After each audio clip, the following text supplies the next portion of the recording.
पंजाब में कैदियों को लाने और ले जाने के लिए आरामदेह वैन तैयार कर ली गई है और मजीद की खरीदारी के लिए 95 करोड़ मुख्तस किए गए हैं।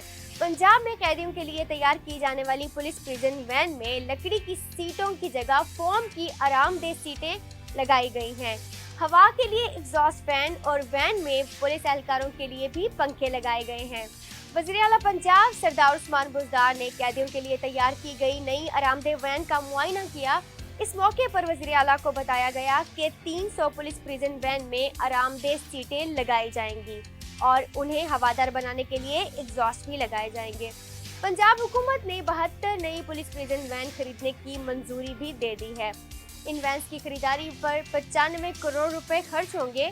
वज़ीर आला के मुताबिक हुकूमत कैदियों से गैर इंसानी सलूक के खात्मे और उन्हें बुनियादी सहूलतें देने के लिए काम कर रही है।